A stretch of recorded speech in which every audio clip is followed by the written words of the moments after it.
Hello everybody, how is it going? And welcome to another episode of Amps in the Axe-FX3. Today we're going to be looking at the legendary Vox amps. We're going to take you through the 15, going to take you through the 30, and we are going to explore all of them inside of the Axe-FX. Hey, if this is your first time here, make sure you subscribe, guys. I don't want you to miss any of the cool things that I got going on here. We go over amps in the Axe-FX, we go over drives, we go over tons of stuff here. So make sure you press that subscribe button very gently for me. Alright guys, let's dive right in. So in the Axe-FX, we have a plethora of Voxes. They're called Class A inside of the Axe-FX. So we have the Class A 15 watt top boost, which is what you heard in the opening. We have the 30, we have the AC30 with bright, we have it with hot, and we have it also with top boost. Okay, so IR-wise here, I'm going to be using a couple of different ones. So I'm using the 112 VC15 57 ohm hammer. That's the one you heard in the opening.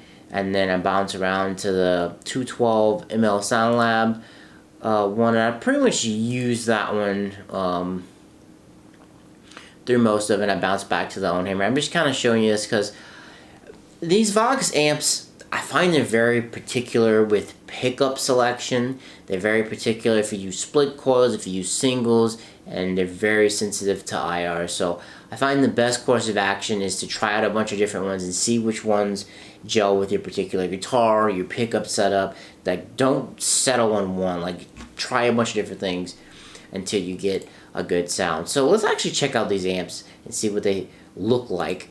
So this is what the 15 looks like. This is a pretty iconic setup here. So what you're looking at right here, you're looking at it from the top, because like the Vox amps, they don't have any controls on the top. They're meant, so like if you're at a gig and you walk over it and you can adjust it, and this setup's kind of nice since it's on the top, so you can adjust it. And they actually based the 5150 combo off of this same setup right here. So it's a very iconic setup looking on top like this. That's what the 15 looked like. And I'm not going to really, this is coming from EX Amp Guide.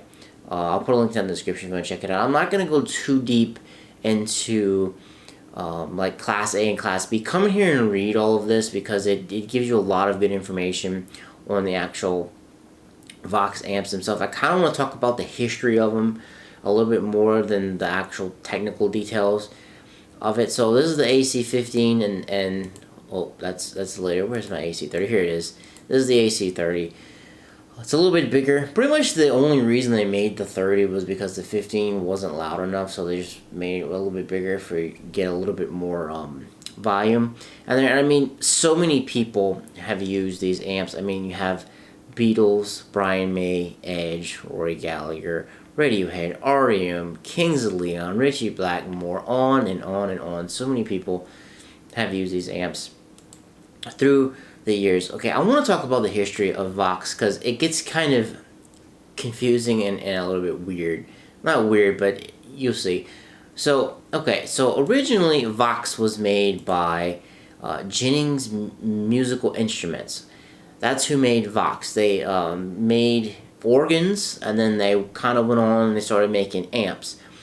But what happened, and this was like back in the 50s, they had keyboard success. Yes, so prototype guitar from the beginning, big band, and then the 58, that's when the AC15 came out. It was popularized by the Shadows, other British rock and roll musicians. And then the more famous product, the AC30, was launched in 1959, which was used by the Beatles on their first two albums. So that catapulted them into the stratosphere, because the Beatles back then were super, super big, as I'm sure all of you know.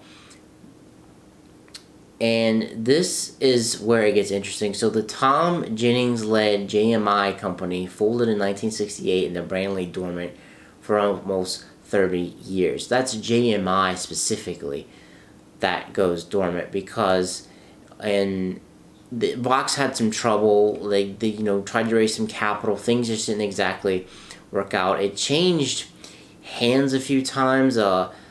Marshall's British distributor bought Vox in 1980s when they had to deal with Marshall. That ended. They tried to reinvigorate the Vox brand and build the AC30s.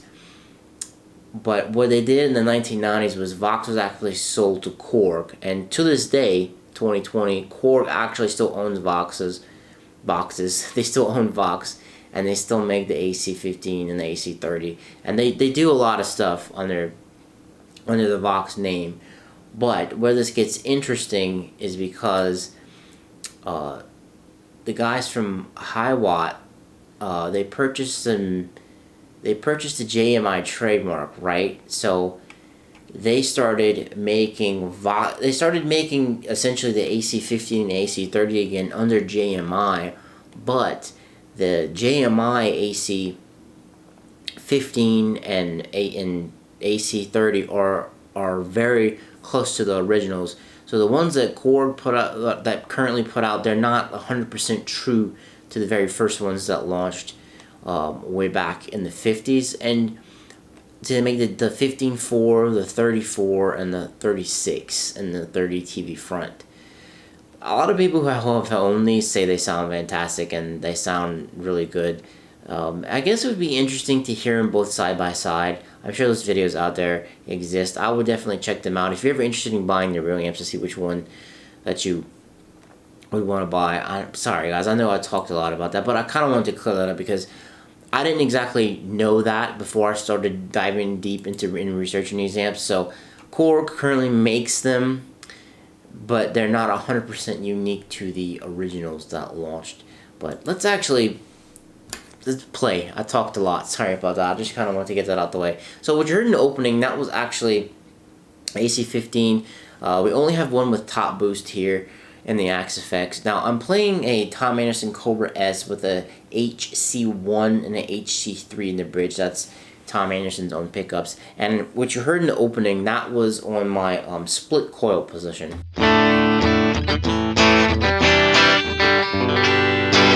Now if I go to my bridge pickup, this is what it sounds like.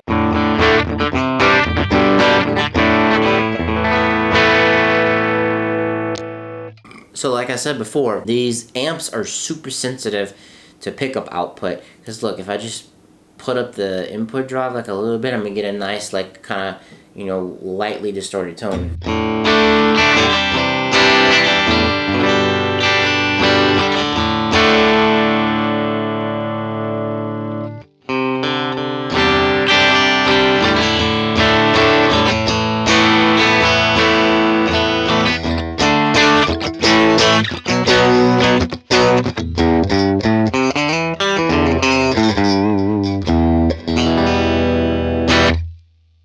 I really like the 15.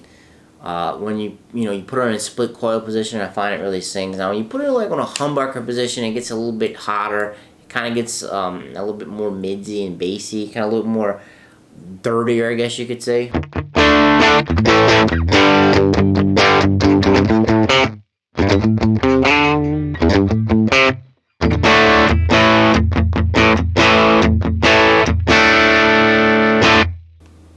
Like I said, I really like them in a split coil position, especially for the 15. Now let's move on to the 30. We actually only have one of the 15 in the Axe-Fx, because you can see we just have one. Everything else is going to be a 30. So this is just the original 30. It's hand wired. There's no top boost or anything like that. And I find it interesting when you come to authentic, you just have the input drive and you have the high cut on. You don't have any access to any of the bass, mid, and treble right there. But like I said, it's keeping it authentic if you go right there.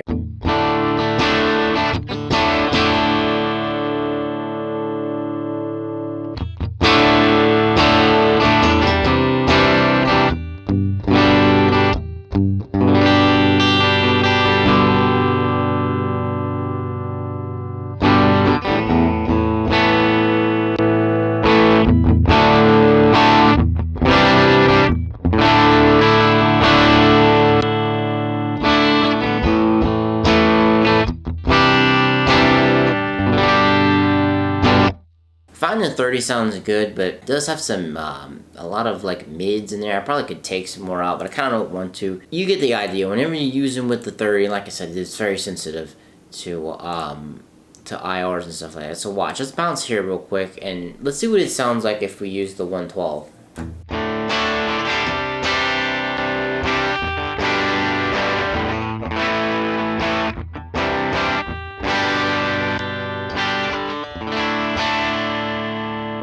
it cleans things up, but it loses a lot of like meatiness.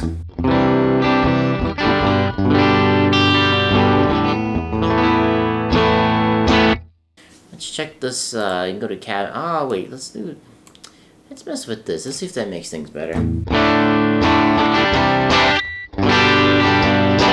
Actually, it does. Always remember to check your proximity and smoothing in the cab. I love these two controls. Like they pretty much fixed what I didn't like, and I actually didn't even put any room level in there either. That pretty much fixed a lot of what I didn't like before. And that's the hand wired. And we move on to here. We have the bright. This will probably, of course, it'll brighten things up.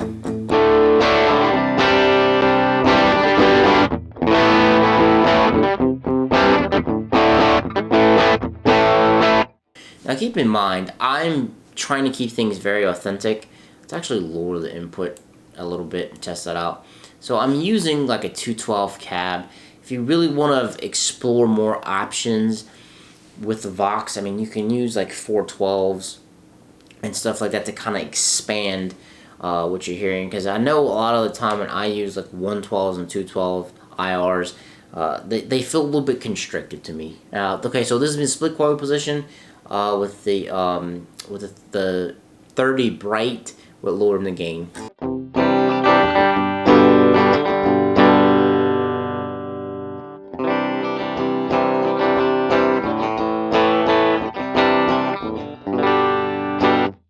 Yeah, I much rather, if I'm going for like a clean, I would probably use the 15. Because if I'm using the 30, especially with this, especially with a 212 IR, it gets kind of stuffy for me. I just prefer the 15 for some reason. Now this is the AC30 hot. Now if you keep it on authentic, I believe it's, yeah, whenever you go to the hot, you lose the it bypasses the EQ whenever you use, if you're staying authentic. But I mean, if you don't want to do this, you can always just go to ideal, and you know, you can mess with everything. Now, let's see what I did with the EQ. Yeah, for most of these, I'm just scooping a little bit of mids to kind of clean things up. Okay, so be split coil, and I'll go to bridge.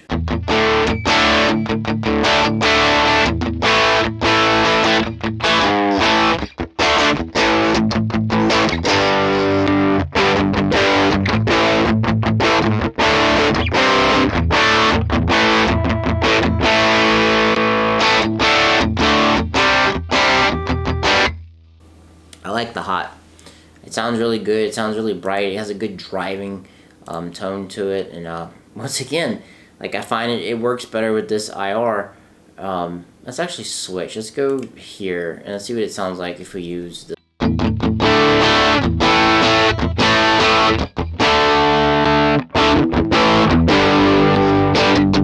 I like it a little bit better in a split position. It gets a little bit stuffy if you use a bridge position on this guitar. Anyway, now moving right along, we're gonna have this is with a top boost, because before we had the hot. Now this is when we go to top boost.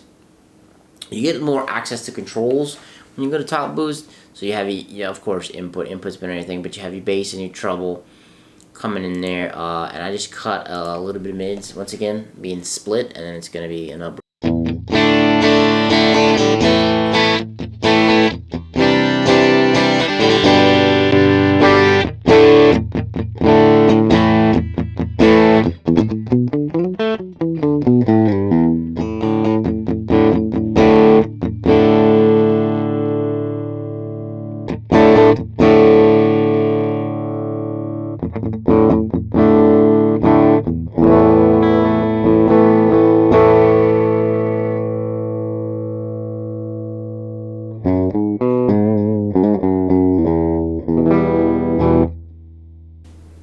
The top boost, it's not really my favorite. I'm not gonna lie. Let's try it here on the 112.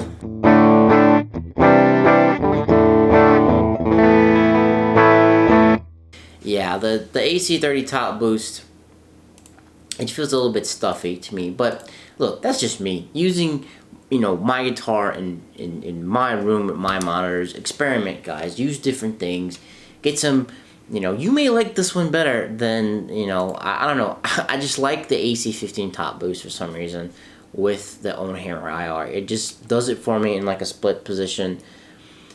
It just does it, and I like it. All right, guys, that's actually it. That's it. That wraps things up on the Voxes. I hope you learned something new today. I try to, you know, teach you something really cool and really new each time on Amps with the AXFX3. Guys, if you thought this video was cool, leave me a like. I'd greatly appreciate it. Like I said at the opening of the video, guys, if you're not subscribed, you really ought to think about doing it because we do some cool stuff here, and I really don't want you to miss out on it. All right, guys, thank you so much for watching. I really do appreciate it. I'm gonna have to be out. Peace.